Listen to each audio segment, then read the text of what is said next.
Good morning, beloveds. I'm heavy today. It's like gravity's a little heavier today. It's like I feel like I'm being pulled down. And all I can think, I'm guessing that means that my fatigue is picking up. So I don't know. So if I'm a little subdued, every now and again, I like to remind you, part of the reason why I tell you what's going on is because the way you are feeling is going to affect the way you read. Okay. It's one of the reasons why it's always a good idea to read, especially sacred literature, but anything, when you're in different moods, because you're going to see different things. You're going to feel different things. You're going to have different insights based on how you're feeling. And because I've done the inner healing experience several times, and if I'm one day, Brian came up to me and said, "Wow, you just really touched my heart with that one." And another time it was really joyful. It just depends on the mood that you're in. So it's really important to check how you're feeling when you're going to read anything, especially sacred literature. Moods can change. What am I trying to say here? Your mood will change the way you interpret the language, interpret the words, interpret the feeling. So it's really important to kind of have an idea of how you feel. So today I'm definitely feeling fatigued, and fatigued is different than tired. Because tired means if I take a nap, I'll feel better. Fatigue doesn't mean that. That's specific language that if I tell my husband I'm fatigued, then he knows that I'm not feeling well. And that I don't just need a nap, that I need a little more compassion, I guess would be. So it's the way we've worked it out so that he knows, okay, and he can take that into account when I do and don't do things. Okay. Are you tired or are you fatigued? Well, today I'm fatigued. So, which is funny because yesterday I felt great. Today, not so much. But it is what it is. So the meditation we're doing today is I am not bound by any mistake. And I'm glad I'm doing that today, because I suspect that it has to do with the principle is not bound by precedent. So just because I feel fatigued today doesn't mean I'll feel fatigued tomorrow. It doesn't mean that I'll feel fatigued in a couple of hours, it could just be my blood sugar is low. Who knows? Who knows? It could be any number of things. But principle is not bound by precedent. So let's do the housekeeping, then we'll do the meditation. And all I mean by housekeeping is just reminding you, we are Creative Life Spiritual Center. The website is creativelife.org. The constant contact email, and I say that way because constant contact is the server that we use for the emails, which means nobody will see your email, nobody will get your email. But you might want to check your junk or spam folder if you don't see it. So that is, constant contact. It's info@creativelife.org. It's one email a week unless something unusual happens because it's a real person doing it. And the hot links are hot. If it says click here now, it'll either take you to the information or the person that can help you get it. So there's that. I also want to remind you, we don't monetize the social media. So what we ask you to do is to like, subscribe, follow, comment, and share. It bumps us in the algorithms, and we think we have good tools to share. All right? Okay.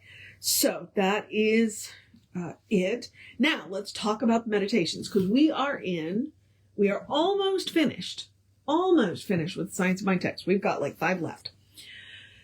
And we are in part 6. We are doing the meditations. So these are the slightly longer ones. We're in Meditations Concluded. These are slightly longer meditations, which came out of either a class or group work. So these were ones that Ernest created for a specific purpose. Maybe somebody asked him for an example, or somebody in the class or in the group work had a specific need. And so that's what these are. These are transcribed from group work. So they weren't written by, but they were created by. And there's a difference. And that's one of the reasons why when you read the Science of Mind text versus a lot of the other books are actually transcribed. Ernest was a fabulous speaker, not a great writer. but a fabulous speaker. And so these are meditations that were transcribed from, like I said, group work and classwork. So they're really interesting. So what we're going to do is we're going to take 2 deep breaths, read the meditation, take 2 deep breaths, and then I'm going to encourage you to have a great day. Because they're long enough, I'm not going to do it twice.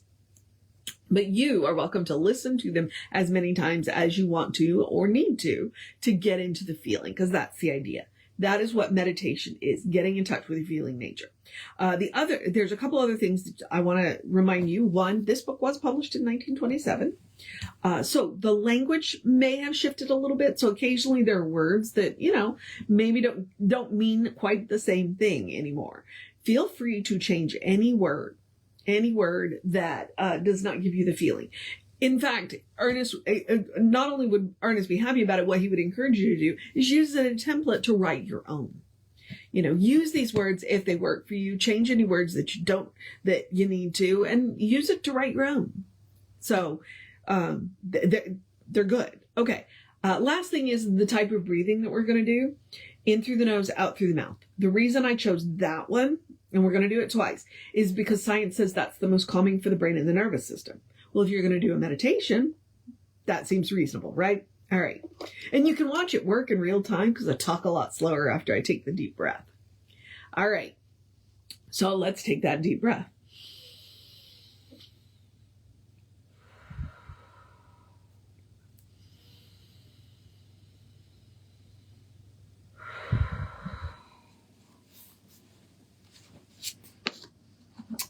Again, this title is, I am not bound by any mistake.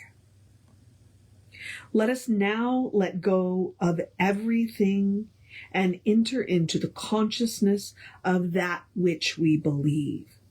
The spirit within each one of us is God, and it is perfect. It is love, reason, life, truth, and beauty. It is limitless and perfect and complete and whole. It knows no lack and no limitation. There is nothing we have done, said, or thought which rises up against us, which has power over us, or which limits us. There is no memory of fear, no condemnation for previous mistakes. With the desire to free ourselves from the further indulgence in the mistake, the effects of the previous mistake is wiped out, just as the light dissipates the darkness. The universe holds nothing against us. It can hold nothing against us because it can know nothing unlike itself. Therefore, it only knows us as perfection. There has never been an occurrence from which we have to suffer.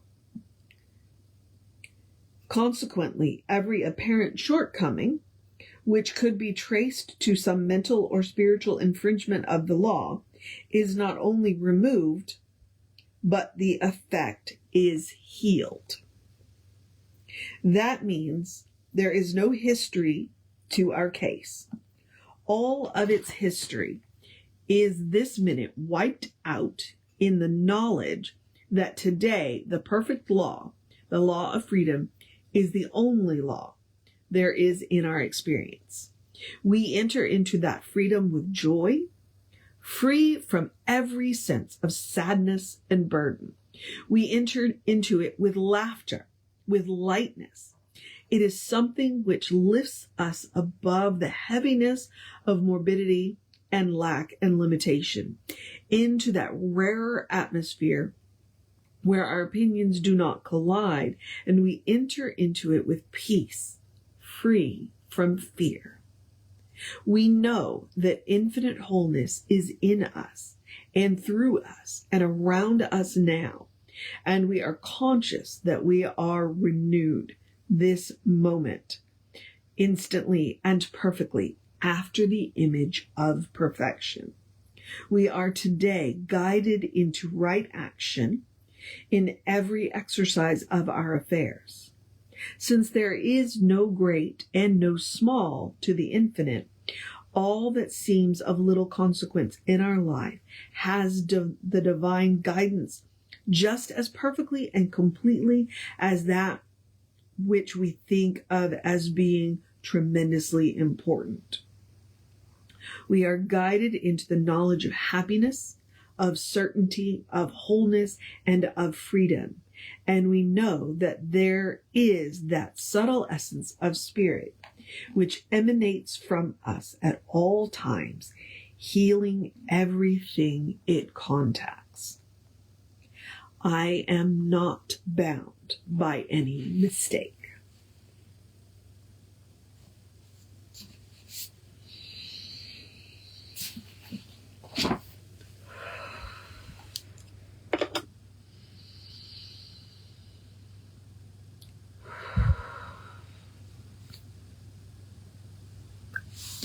I've lost my bookmark. So I had to put the book down until I can find my book. I kind of figured that was kind of what that one was. And I just want to remind you, in case perfect is a trigger word for you, perfect doesn't mean flawless. Perfect simply means whole. It means it's all included. Our messy human experience gets to be included. All right? Whatever it is that is going on in your life, this is a good one to remind yourself. And I like that he said, there's no great or small in the infinite. The infinite doesn't know great or small. So we are guided in the things that we think are we can be guided in the things we think are inconsequential, as well as in the things that we think are tremendously important. And I thought that was a really important point. It's like I had a prac session with a practitioner student, and the student was like, well, I don't have anything, that I'm working on. I'm like, you don't have to. Like, we can just simply affirm that the good in your life continues to be the good in your life. So, that's why Jesse's always like, don't just go to it with problems. Go to it with the good stuff too. And don't just go to it for the big stuff. Go to it with the little stuff too. So that the little stuff doesn't become big stuff. All right? Principle is not bound by precedent. Just because that is the way it is now doesn't mean that's the way it's always going to be. All right. It was a good one. It was a good one. All right.